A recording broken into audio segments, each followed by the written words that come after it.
Great. So good morning and welcome everybody to the fourth webinar in AgriFuture's Emerging Industries Capacity Building Program. Today we'll be talking about membership, promotions and communications. So for those of you who don't know, me, my name is Kelly Chan. I'm the Operations Manager at Associations Forum and I oversee our membership team and our marketing communications team. And I'm joined by Kathy today. Hi everyone. Morning, Maddie. Okay, so I want to start just talking more broadly about associations and the sector that we work in. At Associations Forum, we genuinely believe that associations advance the world. And then we've got a list here of 7 things that associations do and the benefit that they contribute to society. And certainly with the pandemic, we have seen how important associations are, especially in point 1, knowledge, and I would say information, in distributing the relevant and credible information to their members during this time, and providing support, whether it's friendship, camaraderie, mental health support. That's been really important during the pandemic as well. And number 5, representation and advocacy. We've seen many associations be the voice for their industry and their members to government and decision makers, without whom, some of the stimulus packages and the policy decisions, would not have happened without the hard work of those associations. So Kelly and I are very fortunate that we work in this sector and we help associations help their members. And so today we are going to talk about the membership processes and systems, etc., and give you some tips about membership recruitment and engagement. So as I mentioned, with COVID, we did see the relevance of associations. So we think the sector is strong and associations remain relevant. And one of the reasons for this is that as humans, we do seek higher standards, and associations, particularly industry associations, play a very important role in setting the standards for their industries. And if associations don't do that, then governments may step in. So we advocate for self-regulation over government intervention. People are still joining, young members still join, we think, but they have different needs and need to be engaged in different ways. The other reason why association sector is strong is that generally associations make surpluses year to year, and so their financial reserves grow over time and accumulate over time because they don't have to pay dividends, being not-for-profits. And we're seeing more and more mergers.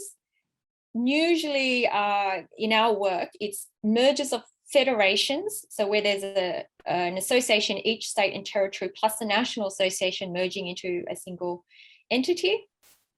And the other trend we're seeing is that people are training their boards and volunteer committees and capable and dynamic CEOs and staff being employed. However, associations obviously do need to be aware of the playing field, and we're seeing more direct and indirect competition every year.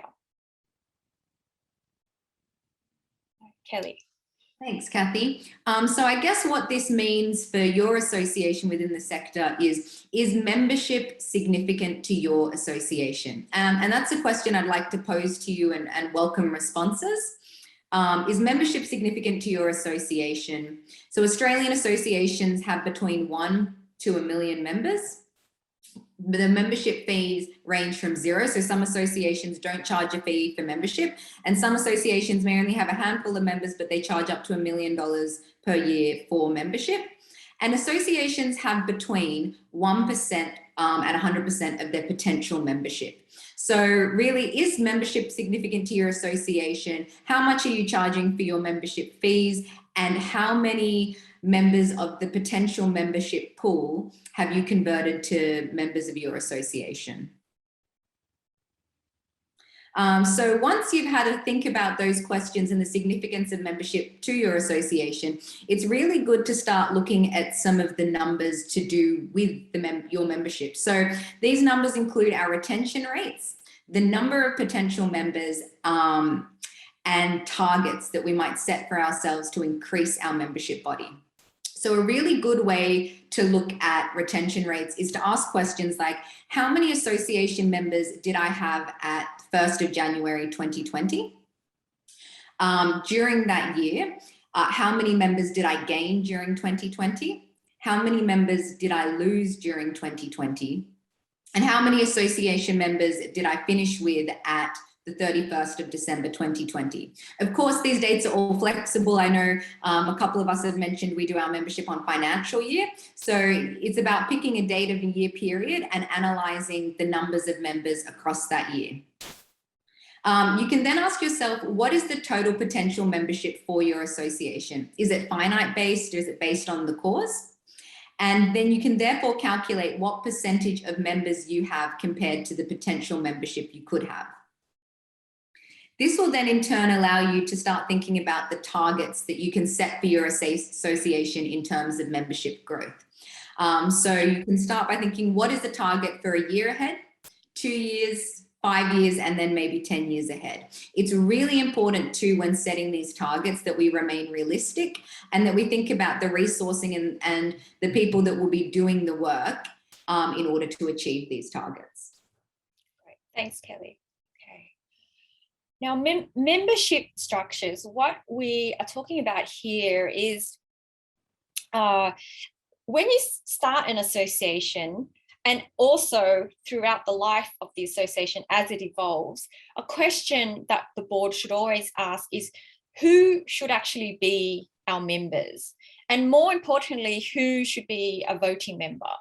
And this is obviously specified in the constitution. So if there is a change being proposed, you may need to change the constitution, but it is an important strategic question to ask. So members are, we've got in point 1, voting stakeholders. They're similar to a shareholder at an AGM, but they're not shareholders because they're not owners, but they do play an important governance role in that often they elect who the board will be. And if they're not happy, they can remove the board members or they can change the constitution.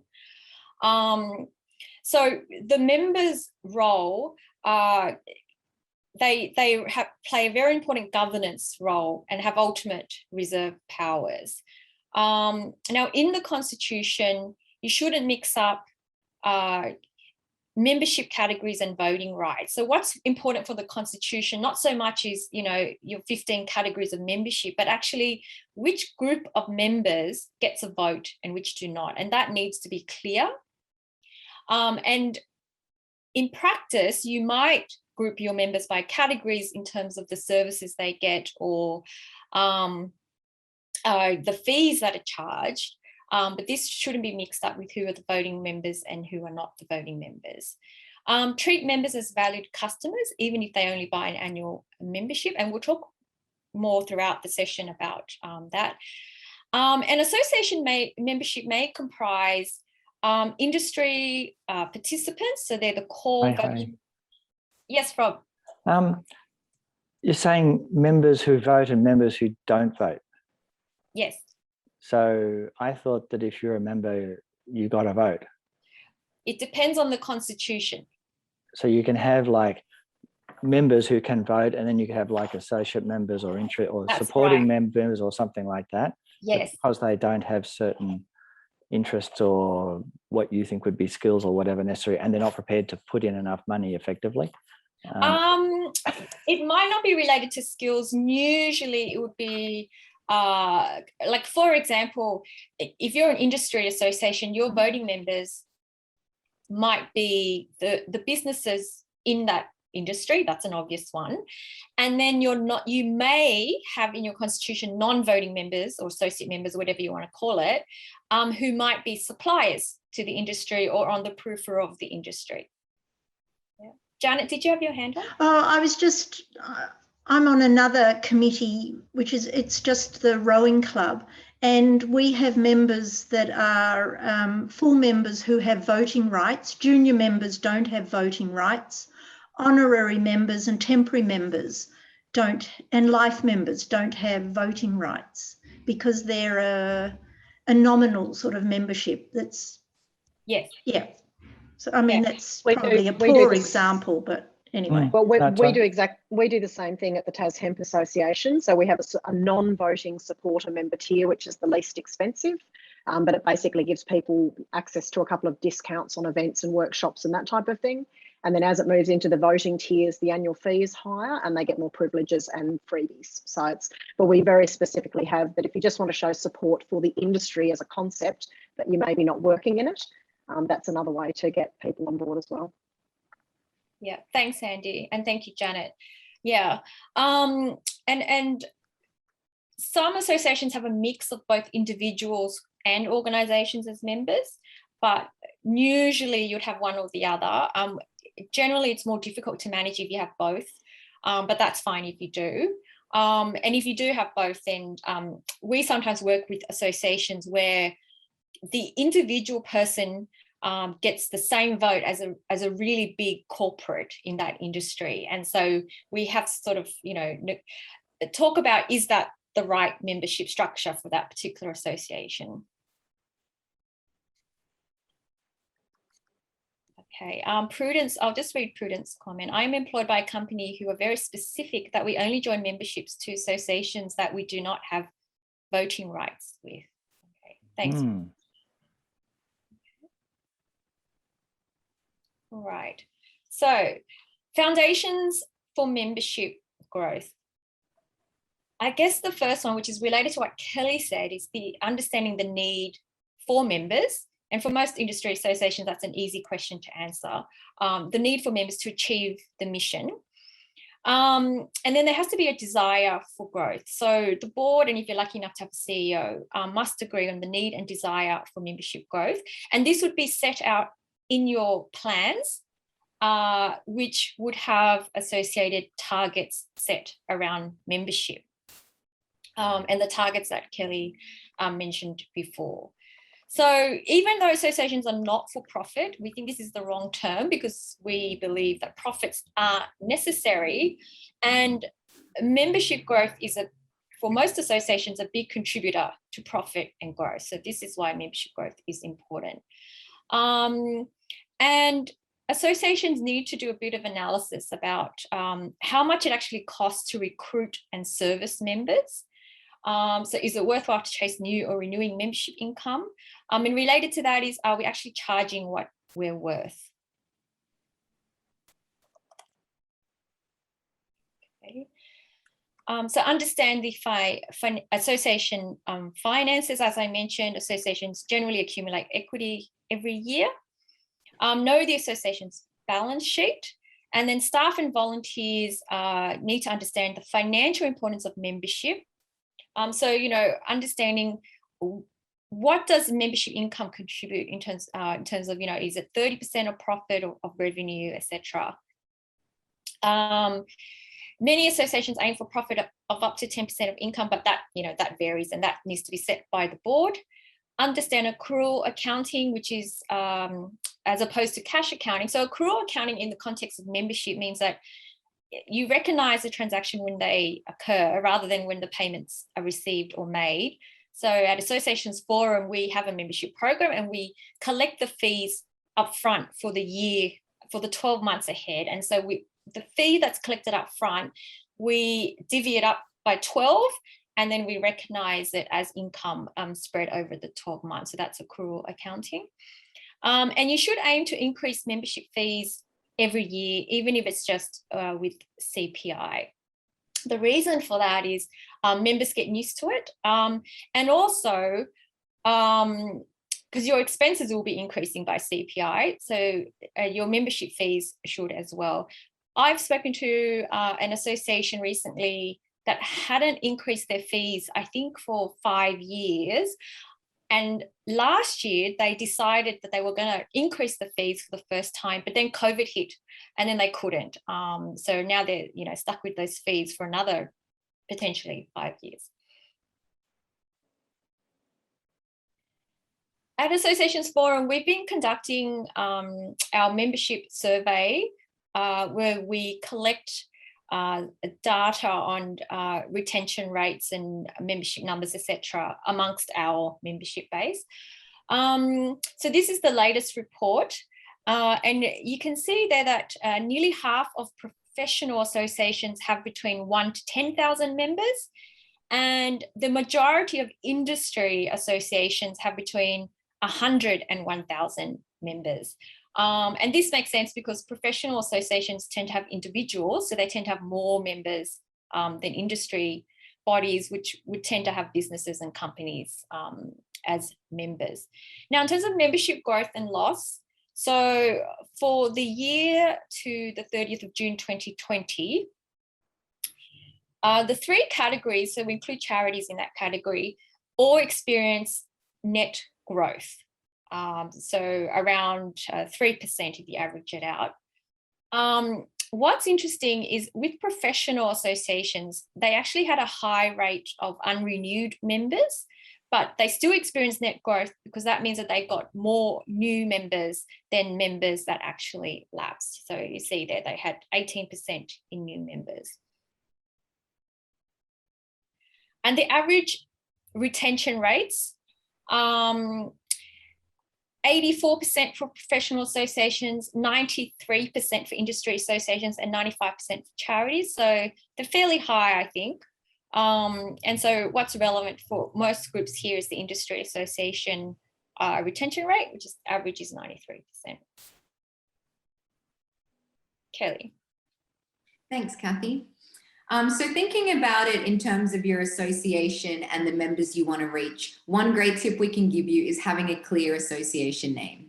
So associations have the advantage of having their names explain their purpose. For example, the Australian Medical Association. Associations will always be abbreviated to initials verbally and in documents. However, we suggest you use your full name in your logo, not the initials. And an example of this is AMA, could stand for the Australian Medical Association or the Australian Melon Association. So you want to try and keep it clear so people don't confuse who you are and what you do. Once you have your name, the reputation of your association is paramount. It's worth recognizing that changing names may lose an established and financially valuable brand name, yet sometimes it is necessary and a wise decision to make. We also find that replacing the word association, society, institution, for example, with the word Australia, tends to lessen the understanding that your organization is an association. Thanks, Kelly. Okay, now, the value of market research. Okay, so I think if you're an emerging association and you're just starting out, you may not have the resources to do, this more sophisticated forms of market research, but volunteer committee members can do it quite simply by seeking out member feedback and just trying to talk to as many members as you can. On a regular basis, whether it's on a particular question or topic or just more generally. And so research, or if you want to do some sort of online research, you can do it at low cost via SurveyMonkey, etc. Now, the reason why market research is important is because sometimes board members or committee members may not be truly reflective or representative of the whole membership. And in some of the organizations we work with, once you get to the board, that means you're at the pinnacle of your career. And so your viewpoints or your lived experience may not be the same as for example, the members that are just starting out in their career. So it's important to get the research on what members actually think and need and want. Kelly. Thanks, Kathy. So ideally, with all the processes we've been talking about, we would have staff to manage the membership process. And it's worth noting that associations originate and are founded by volunteers. And we use these committees of volunteers to perform valuable service in member engagement and also with their peers and others in the industry. However, volunteers are usually busy with their day jobs, families. Volunteering can become difficult and is a lower priority. So ideally, associations will make profits, as Kathy has mentioned before, retain those surpluses and use them to employ staff. This will then free up the board of directors to become governance focused and not management focused, so they don't have to get involved in the actual execution of services with the association. They can focus on governing the association. And we do say to not assign portfolios to volunteer directors such as membership. And this is because it's such a crucial thing that does need ideally staff to manage to ensure every step is done. It's worth noting that happy regular members too will do word of mouth marketing for your association. And directors on the board, as I mentioned, we can free up their time to be ambassadors and champions and role models of the industry as opposed to working within the association. Thanks, Kelly. Now, for national associations, and especially in volunteer-run organizations, committees are extremely important in helping the board do the work that's required to service the members. And many would set up state or territory committees, or there might be committees segmented by technical areas of interest, etc. Okay, and so we give some examples of the types of things that a committee might help with: selecting topics and nominating speakers for events, encouraging non-members, participate as a local voice of members, and also be a talent pool for succession planning onto the board. Sometimes members may be interested in joining, a subcommittee or project task force, etc., because those responsibilities can be a bit less onerous in the board, or if they have particular interest in a subject matter. And then the board can look at these committees and sort of talent spot, future directors. Now, we highly suggest that any subgroups or committees do not have their own bank accounts or balance sheets, etc. And that if you do have staff, they should be servicing the whole association, not just one particular committee. In our work, sometimes we have to help associations wind up bank accounts and these fairly autonomous subgroups as part of good governance of the association. Kelly. Thanks, Kathy. So it's really important once you get to the stage where you have the opportunity to employ staff that you look at employing the right quality staff. So CEOs need to employ appropriate people for various roles, and different skill sets are required for different aspects of membership. So membership retention may require a different skill set to membership recruitment and sales. The same with the administration of the membership services as opposed to the delivery of the actual services. It's great to reward staff for clearly going above and beyond. Juggling staff tasks might be an ongoing but necessary thing, and all staff have to be supported towards members. So it's really good to foster this culture within the right quality staff of knowing how important membership is to your association and how important the members are. Thanks, Kathy. So this slide shows us a typical staff chart in an ideal world. We would have a CEO, and the CEO would be overseeing what we've got here is 4 different teams: membership, events, advocacy, finance, and administration. And if we look specifically at the membership section, we can see that we've got one section for retention and engagement. So one section dedicated to retaining the current members you have and engaging with those members, ensuring that they're happy with their benefits and they want to renew. And a second section looking at sales and recruitment. So generating new membership, going to your prospective markets and growing your membership. So once you have quality staff on board, it's important to train and empower them. So most staff will not have the technical background in the subject matter of the association. Someone who's versed in working in membership and with membership processes might not specifically understand the needs of, say, the Hemp Association because they're not from that background. So give staff context about your sector and let them spend time with some of your members and some of your member organizations to understand what your sector needs, what you're advocating for, and the membership support services that they're selling. Provide your staff as well with the required information to answer questions. So make sure that they're empowered, they have the knowledge to answer simple questions like what upcoming events you have, what tier of membership they have, what benefits are available to them. And then train your staff to the required level of customer service standards that you would like to exhibit to your members. So for example, you might have a same-day response or a 48-hour response. As long as you communicate that with your staff and your staff are able to communicate that with the members that are asking the questions.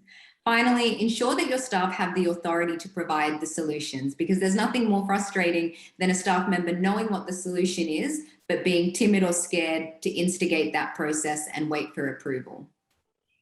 Thanks, Kelly. Okay, sell, exclamation mark. So sales sometimes is a dirty word in the association sector, but actually it's really important for membership growth. So because growing membership is a sales process, which is I guess the process leading up to that actual transaction of someone joining. So you need to decide who's going to do the sales. We give examples there of some job titles, but obviously that's in an ideal world and something to aspire to when you're first starting out. And just to reiterate Kelly's point, you do need people who are responsible for the selling of membership. Give them a broad range of association products to sell. So not just membership, maybe events, marketing of events, products, etc., and pricing. So charge what you're worth. And you'll hear Kelly and I say this a few times throughout the session.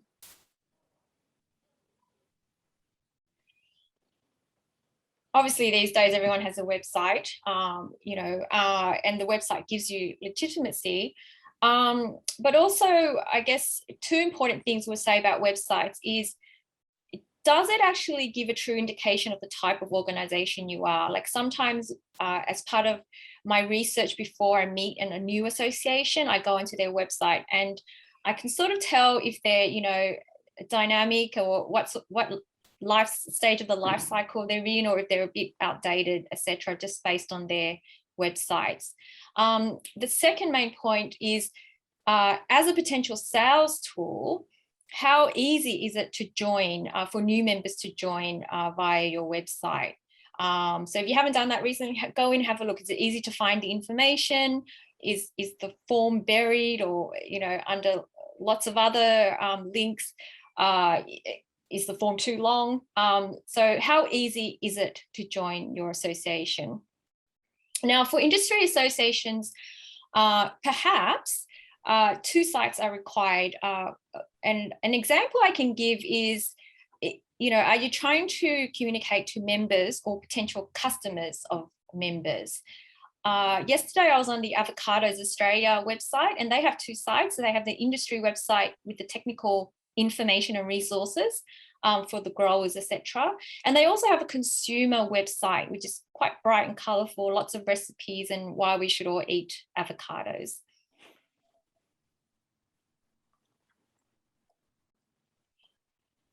The most successful associations in our experience are those with a truly member-centric culture, as Kelly mentioned before. So you need staff that believe in the mission, can actually articulate it, and care about the members and are empowered to help the members and suggest ideas, etc. Now, the database, this is the first time we mentioned the database, but we will talk more about databases because obviously systems, the database underpins all the membership processes. And there needs to be a culture within the organisation of actually using the database. So it's really important to record each member interaction, which can help you later on to set the right plans. If you need to demonstrate value at renewal time, you have all the data in your database. And also the data can be used to anticipate the needs of members. Kelly. Thanks, Kathy. So looking at the life cycle of members and the life cycle of an association, we'll take members first. We like to think of membership as, or members as having a life cycle. So you can consider whether your association can engage with a member throughout their career, from cradle to grave, or say from graduation all the way through their professional career. And this might suit some professions and family business. And so if this is relevant to your association or your industry, promote your association to high school leavers, undergraduates, fresh graduates, get them at the beginning of their career so you can support them throughout the different stages of their career, and they in turn stay members with you throughout the life cycle of their career. In terms of the life cycle of the association itself, fledgling associations are established by volunteers, and there is a long growth phase that comes with ideally the employment of staff to take over from the volunteers. And this maturity is hopefully accompanied by financial strength. So the more money the more profits that are invested back into employing staff into the association itself, the association can grow and continue to make more revenue. And unless the industry or the profession becomes completely obsolete, we do believe that associations will continue. So specifically retaining members, a great point that we strongly believe is that it is easier to retain a member than recruit a new member. They know who you are, they wanted to join up at one point, so you've got the hardest part, getting your name out there and getting them to join in the first place. So the retention process is important, but it's a little bit different from the recruitment process. So it's worth noting that people are more likely to rejoin your association if they like your association, even if the real advantages or the tangible benefits are marginal. So use realistic self-assessment tools to consider whether your members are getting value from their membership. You can pose as a member and have a look at how easy it is to access those benefits or understand clearly what's available to them as a member. And consider whether your association suits an annual set date, so renewals on the 1st of July every year or the 1st of January every year, or if you would prefer an anniversary renewal, so that's a year from the date of joining. And there are pros and cons to both models, and we'll have a look over the next few slides about what different associations do. So firstly, the communication channels utilized to ask members to renew. So this is another excerpt from our 2021 membership services survey. And we can see here that an email is by far the most commonly used communication channel to ask a member to renew. So sending an invoice. This is followed closely by phone call. So phone call, it tends to be successful in terms of making it more personal, reaching out to a member and actually being able to connect with someone. And then we see there are other forms such as social media, snail mail, or even a face-to-face meeting to ask someone to renew. What we do suggest is most successful is looking at combining some of the channels. So sending an email to renew and then following it up with a phone call. So moving to membership year here, we can see that 47.9% of participants in this survey do renew their membership in financial year. So this has the advantages of members expecting the invoice at that time, that you have a busy time of year here, but this is the only time you're focusing on renewals, similar to calendar year with just over 20%. So that gives you the same process, just at a different point in the year. And anniversary year. So this will cause your invoicing to be a recurring thing throughout the year, but it also gives you the advantage of allowing people to join at any point in the year and take advantage of a full year of membership. So grace periods, membership grace periods refer to the period that we allow members to access our benefits even after the expiration of their membership. So it's not common to allow more than 6 months, and it's not that common to allow less than a month. What we do see is most associations allow their members who haven't paid yet to continue accessing benefits for 1 to 3 months. You can also think about removing voting rights or making somebody a non-financial member if you're still chasing for that invoice and they haven't paid. So instead of simply cutting them off, have a look at some ways that you can maybe insert a grace period. They maybe lost their invoice, they haven't got time to do it, they need a little bit of time to pay, or perhaps consider making them a non-financial member until they do pay again. So some of the factors in retaining members is multiple instances of positive contact throughout the year. So I know we were talking earlier about maybe members joining up specifically to come to just one webinar. Multiple instances of contact with them or engagement after that webinar, emails, newsletters, a phone call, or another discount or another networking event is great in ensuring that they will retain their membership. Face-to-face visits are helpful if they can be afforded.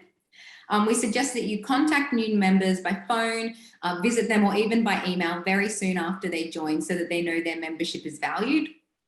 As we discussed earlier, it's great to know your statistics and set your targets. Do pose as a potential member from time to time, whether it's trying to join online or trying to interpret the membership benefits available, so that you know that they're clear and that members are empowered to know about your association without even having to ask. Find champions in your industry who will promote your association to their peers. And if possible, schedule 6 monthly reconnections with members. Even if it's just an email or something to reach out to them, at least they're receiving multiple instances of positive contact throughout their year. Where possible, stay in touch with the primary designated contact at the members association, or if they're individual members, stay in touch with them.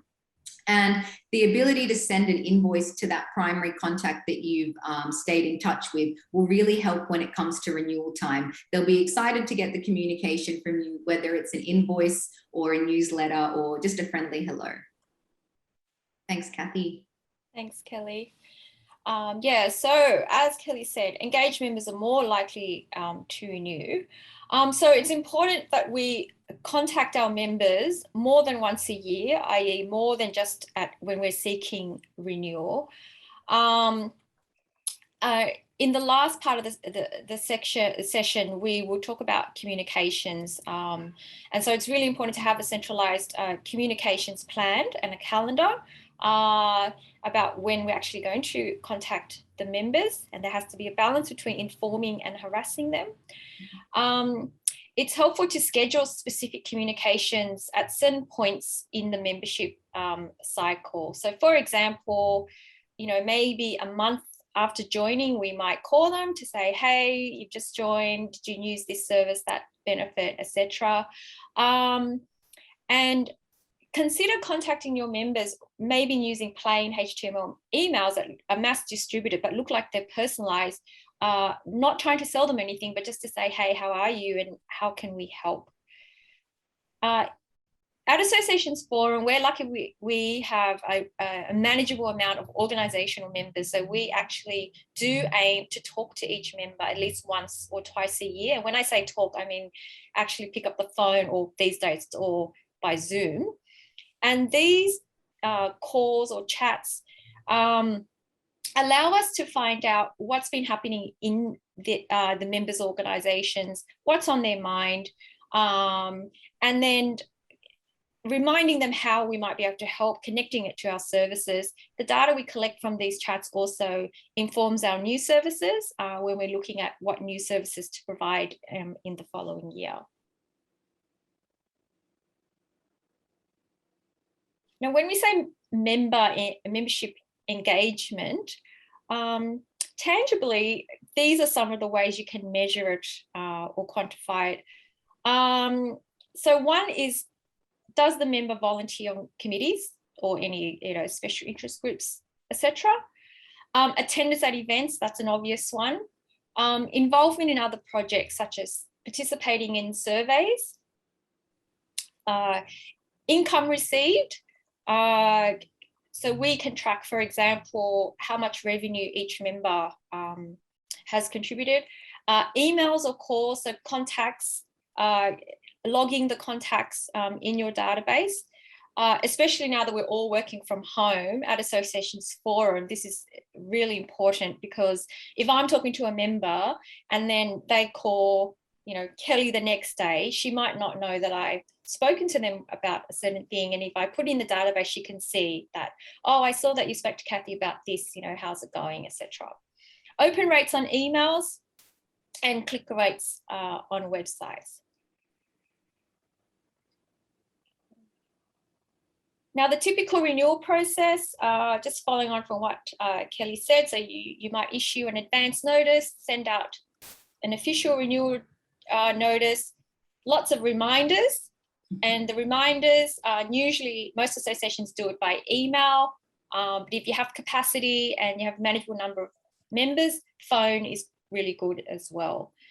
If they don't renew within the time frame, make sure you communicate to them that they're no longer a member. Amend the membership status. Don't treat them the same. So non-members ideally should see the difference in being a member or a non-member. And then once they lapse, and another thing to do is to flag them for future follow-up. So don't just let them lapse and leave it forever. You might, for example, follow up within a year if there are new benefits or services that have been introduced, or if there's a change in leadership in that particular member organisation. And then the question we pose is, but if it comes to this, is it too late? Should we have engaged earlier? So going back to our previous slide about you know, engaging with members throughout the membership year, not just at renewal time. Now, in our survey, the most common reasons members do not renew. So the most common cited reason is 57% said budget restraints. In our view, usually this is the polite answer you'll get. But really, all the other reasons can be lumped into, I think, a perception of lack of value. So if they say they're too busy, or you know, the services aren't relevant, that really is all to do with lack of value of the perceived membership. And in some instances, you know, if the organisation or the member is in financial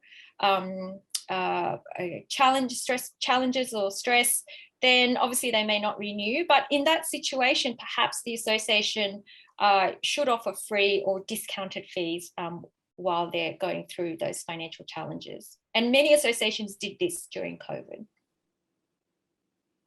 Kelly. Thanks, Kathy. We've probably come to my favorite slide in this session, and it's databases as the vital tool.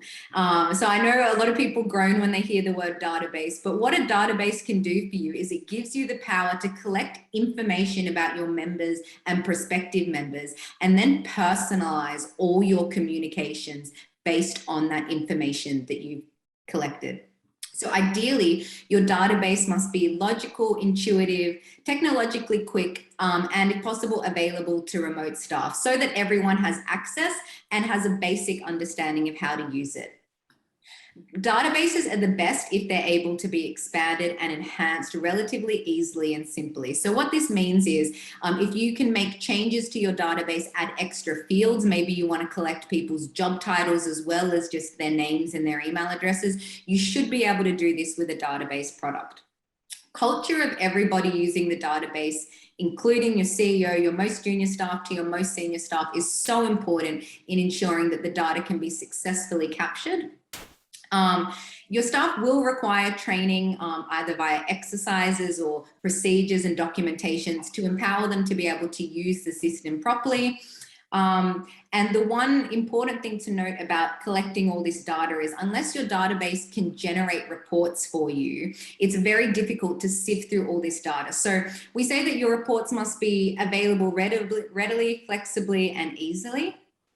And finally, you want to make sure that the data has some sort of quality control. So people leave organizations all the time. Your members' main contacts might change. Something that we do that we find very successful is to send out a big email to all of our members to ask them, to tell them this is the information we have. These are the contact details. Are they correct? And we just have a note here that Associations Forum also has a service called the Database Usage and Culture Review, which is just something that we've designed to help associations analyze the culture of database usage in their association. Do staff find the database easy to use? Are they trained? And is there really a culture of cleaning that data and adding it to the database? Thanks, Kathy. Thanks, Kelly. Yeah, so components of typical database. So obviously you have information on the organization, and importantly, if there are individuals, they can be linked to that organization. So for example, as I mentioned, we have associations as members, so we can go into any association record, and listed underneath that are all the staff that work for that association. And obviously you would have contact details such as their postal address, email address, mobile phone numbers, Twitter handles, or whatever. Customer relationship management. So this is the contact log. What contact to who, when, and why. And then event registrations and membership is usually another component.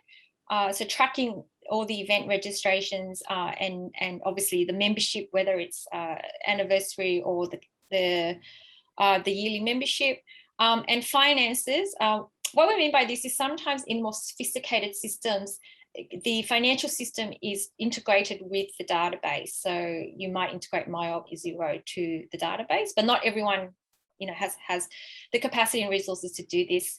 And some databases are linked to the website where members can actually log in and change their own information, and that's how it's kept up to date. So in our survey, we do ask what databases people use, and the most common response is IMS. And what surprised me was that 10% of people use Excel. So hopefully eventually they will transition out of Excel spreadsheets. But you see there's a lot of database products out there. 10% also use none. So I'm not sure how they keep track of their membership. But there you go. Kelly. Thanks, Kathy. So this slide is just looking at an excerpt that we asked our respondents how likely they were to change their database system. And a majority of people said they were unlikely to change. But if we look at perhaps likely and highly likely, that's just under 50% of people said they would perhaps change their database system. So while changing the management system that you use may seem like an intimidating task, it is something that many associations have to do at some point in the association lifecycle, and it is possible to do it. Thanks, Kelly. So analyzing data from your database. So as I mentioned before, gathering all this data, ensuring it's clean, putting it into the system is fantastic. But if you can't analyze it and if you can't look at it in a meaningful way, it can't help you. So your database will contain valuable data to be used, and things you can interrogate your database with which members have not been visited or phoned for 6 months. So ideally you should be able to get that information out of your database to know the members that you have engaged and the ones that you haven't engaged. You can ask other questions and pull reports based on which associations have provided the most income to your association for the financial year. So you understand who your most significant members are financially. You might even ask it things like which Queensland members specifically expressed interest in speaking at our main event or our national conference this year. So there are so many different questions that you should be able to ask your database and pull information for. And ideally your database will be able to easily capture this information. Thanks, Kelly. Okay, now have a membership plan. In this example, this organisation has experienced membership growth over the 4 years. So they had 1,000 members in 2016 and they jumped to 1,250 members in 2020. So the plan should set out what is their goal, in the next 4 or 5 years. And in order to set the appropriate goals, they need to know all the stats, as Kelly mentioned earlier on. So for example, one of the things they'll need to know is what is their retention rate? And so what should they be aiming for in order to achieve the required growth? And also, what is the potential of the possible market? If the market is growing, then maybe that will obviously help with membership growth. But if the potential market is stagnating, then they may need to adjust their targets accordingly. The other thing in the plan is pricing. So plan to increase the fee, as we said, even if it's just by CPI. They may have targets about membership staff, and then opportunities. So how can we improve our processes? What new services are we going to offer? Will we offer a try and buy, etc.? And then be aware of the challenges, particularly with competition. Okay. Now, marketing communications, what's the difference? I think these days it's quite murky, and for most associations, they bundle it all up. Generally, in the association context, communications is probably more about communicating to current members, and then marketing, mass marketing to non-members and relevant external parties. Sales is the further step involved in direct contact and asking to buy. As we mentioned, you need a sales process. And then we list some potential channels there. So email, post. Now these days, because we rarely get posts, it is something to consider because it's easier to cut through since people are receiving way less posts than they would emails, for example. Social media is important, and Kelly will talk more about that in the later slides. Consider text messages. So you might, often I register for webinars and things, and I'll get friendly reminders through my mobile. PR, make it free and wide publicity, and we'll talk more about public campaigns. Obviously, bad media is bad, reputational risks involved with that. And word of mouth is really important for associations. Most associations would get new members via word of mouth. Okay, so we might just stop now for a couple of minutes. So if everyone, let's take a break. We'll come back at 12:05. Thank you. So moving on, recruitment considerations. The first is your mission and are your benefits clear? Okay, so are we clear about, who we represent, why we exist, and are the services and benefits to members clear? Also learn how prospective members came to know about your association and specific reasons why they decided to join. There are different techniques for individuals or organisational prospects. Make sure, as Kelly mentioned earlier, assign responsibility to people for recruitment, sales, and reward their results. And consider whether auto renewals might suit your association. So by that we mean, like the Netflix subscriber model where you might charge the membership in monthly, quarterly, and then it's automatically renewed each year. And there are suppliers that do help associations with that process. So the recruitment stages, I guess what this slide is all about, it's the pipeline. So make sure you're capturing the leads. And then what is the process to convert those leads to prospects and then eventually into members? The basic way to do this is to ensure that your association has the most comprehensive list of contacts for your industry. Okay, and if you don't, then this is what you should be looking to build. So at Associations Forum, we're constantly working on the list of organisations and people on our database. And so good, clean data and capturing everyone in the industry within the database and categorising them accordingly. Consider approaching lapsed members, as I mentioned. Make sure you have that follow-up process.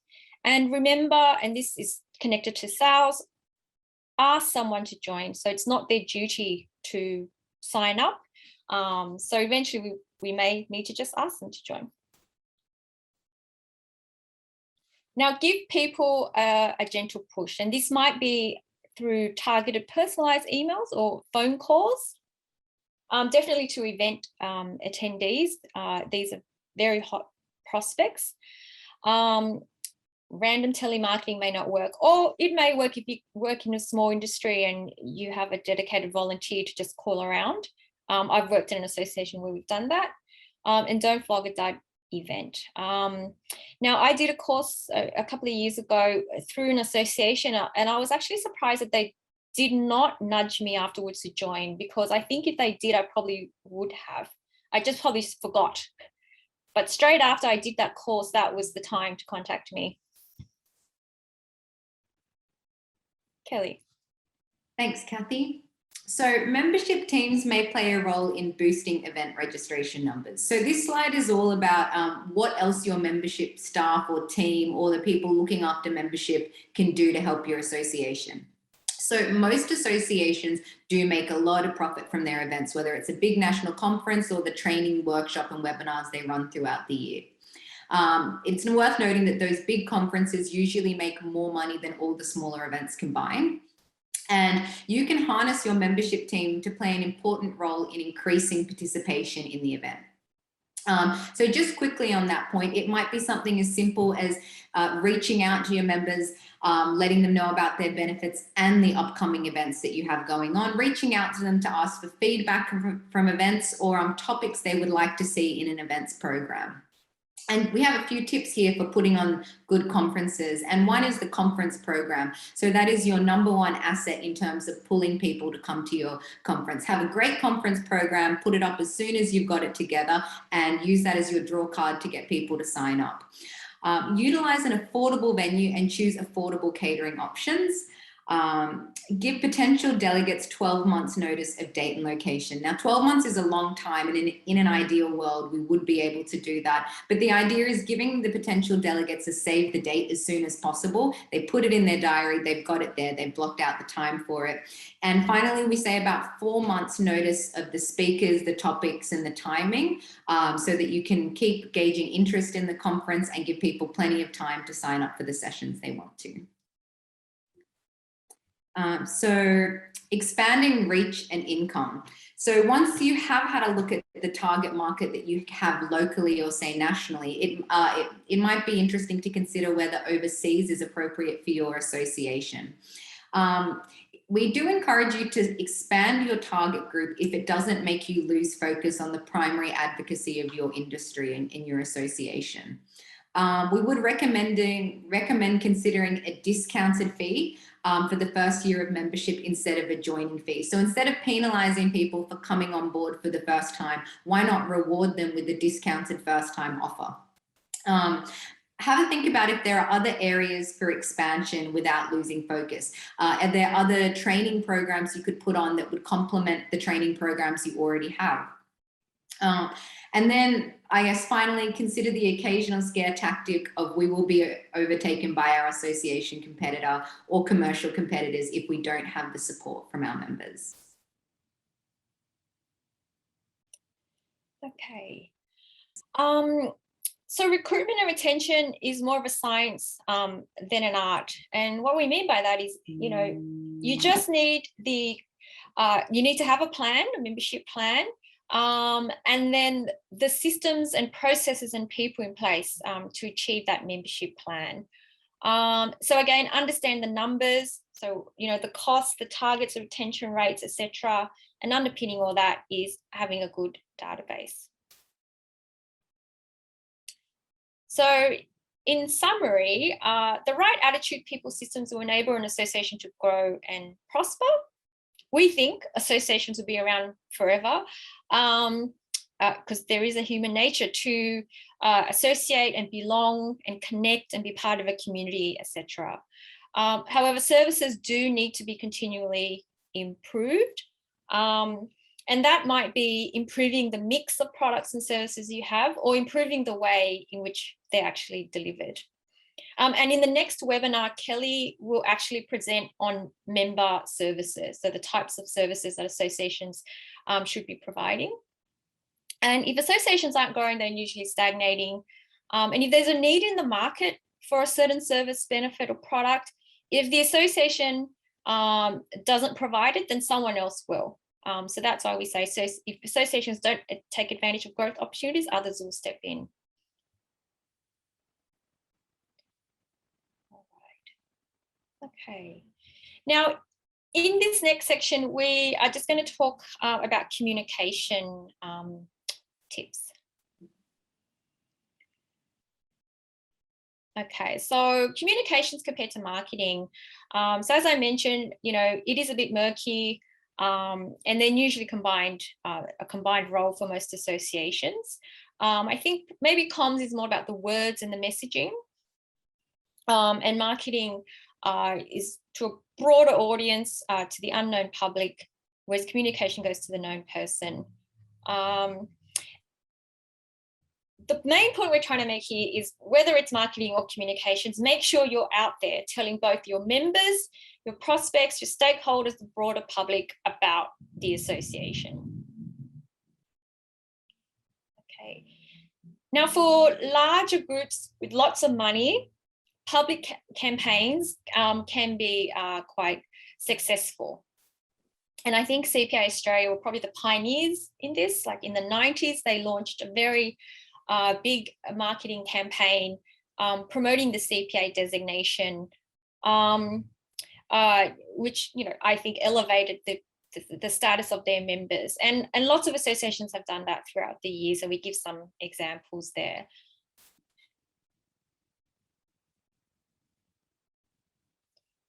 So communications for associations is still the main method is still email. Plan your emails and don't spam or overload your members. And social media, we do have another slide on social media, so I won't say too much about that. Now, the data shows that the channels that gets the most new members, so the recruitment channels, number one is word of mouth, followed by email, and then followed by association events. Kelly. Number 4, databases must be used by all staff. So I know we've brought it up many times, but it is such a crucial thing in ensuring that your marketing and communications are really successful. And just a side story on that point, I've worked for an association where we started generating renewal invoices that just said, hi, it's time for your membership renewal invoice to be paid, please pay. And we got a lousy response rate.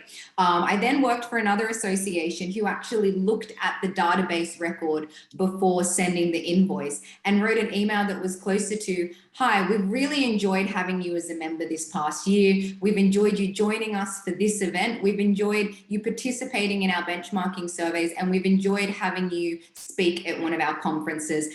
We look forward to another year with you, and the invoice was attached. And we had a much better response rate in terms of sending that renewal invoice. So the takeaway from this is that by all staff using the database, by all staff entering the information, and by all staff committing to cleaning their data and having quality data, we were able to personalize our communications in a way that just would not be possible, because it's hard to remember every single detail about every single member. So some tips for that is ensuring that information is only entered once. Ensuring that important information like names, job title, organization, email address, and postal address are captured. Having some sort of feature like a contact log, which can keep track of the recent phone calls, visits, or emails that you've sent. Participation in events, so logging what events, webinars, or workshops a member or non-member has come to. Logging their spend significance, so their financial significance to your association. And finally, staff must be able to customize and closely target campaigns. So really what we mean by that is staff must have the ability to use the database, to enter it, to pull reports from the database, and to use that data to help them achieve goals, whether it's membership retention goals or marketing goals. So tip number 5 is set your communication style. So be professional, but also friendly and approachable. You want your members to be able to give you genuine feedback and feel they can talk to you or come to you with either problems or successes. Find your style and stay with that style. It's important to be consistent with your brand, your image, so that your members know exactly who you are, what you're about, and what to expect when they speak to you. And finally, tip number 6, communication set the scene for a call. The great thing about communications is that you can use one communication platform like email to set you up for using another communication email, which has the added benefit of providing multiple points of positive contact to a member throughout the year. So a simple email saying, hi, have you seen our recent upcoming workshop calendar? We've got 6 exciting workshops that may be of interest to you. We may set the scene for then a call. You pick up the phone and call one of your members and say, did you receive our recent email? And have a chat to them about the workshops, have a chat to them what's on offer. And there are lots of different communication channels you can use, as we see here: personal emails, phone calls, invitations, or even face-to-face visits. So this type of interaction will, of course, depend on the resources that you have, the viability of being able to visit people face-to-face, and also the potential of these sorts of visits to add something to your communication. Thanks, Kelly. So in tip number 7, we say consider the postal system, so the snail mail. People are pleased to get occasional return letters in the mail, and print magazines are still published and posted by a number of associations, including us. So we're not an association, but we do have a print magazine that we physically post out a couple of times a year. And in the next webinar, Kelly and John will talk more about magazines and other services. The picture you see, that's just some past editions of our magazine.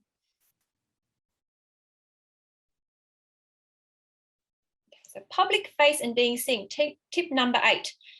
Members love seeing, hearing, reading their association in the news or in the media in some form. So we've got their wheel out your CEO or president or chair from time to time, but obviously make sure that they're well briefed and consider whether they need training. And then strategically decide when and where your public face needs to be seen. Have some clear policies about public representation, so who's authorised to make public statements. And then the public face needs to be a competent speaker and have the time and ability to work the room afterwards. I think we've said this a few times throughout, so have a great team and aspire to build the reserve so that you can have capable staff. Kelly. Tip number 10 is scheduling and targeting communications. So number 1 thing is we don't want to spam our members. We want to make sure that every time we communicate with them, there's a reason we're communicating. There's a piece of information that we want to get across that is important. So a great way to do this is to have some sort of database or calendar or planner where you can track which communications are going out and how frequently they are. So don't overdo your emails. Nobody wants to receive 4 emails per day just to see an association name pop up 4 times. At the same time, in a period of time that we've seen with this pandemic, sometimes daily updates are required. So the takeaway from that is if there is a key piece of information that you want to communicate, it's okay to send a few more emails. Analyze your unsubscribes. So every campaign will come back with a number of unsubscribes, and you really want to look at how big this number is and why are they unsubscribing? Are they spammed? Is there not quality content? Some people will only be interested to hear from your association, say quarterly or even twice a year. So if you have that luxury, it's good to give them that option. Having a system for who gets what, when, and why is important. I guess that links it back to having some sort of comms planner that you can use to schedule your communications. And once you do have something that you've scheduled, your processes will make things run like clockwork. So say you have a monthly newsletter, you've scheduled that in. Around that, you might schedule 1 or 2 other emails about an upcoming event or promotion of a service that you have. And then it's about going through those motions like clockwork and ensuring they get sent to the right people. Tip number 11, social media. Now, a lot of associations now have some sort of presence on social media, but it is really important to consider whether social media is appropriate for your association. Arguably, poorly run social media can do more damage to your association than well-managed social media. So one, it's important to think about whether your members use social media and whether it's appropriate for your message, your brand, and your image. Two, it's important to consider that you have someone who can oversee it and make sure that there are quality posts that are coming up on a consistent basis. So there are a range of different platforms you can use, from Twitter to LinkedIn to Facebook. So consider the different platforms available and think about what your target audience, what your members and prospect members use. Facebook might be a really appropriate social media for one organization, but it might not work so well for another association.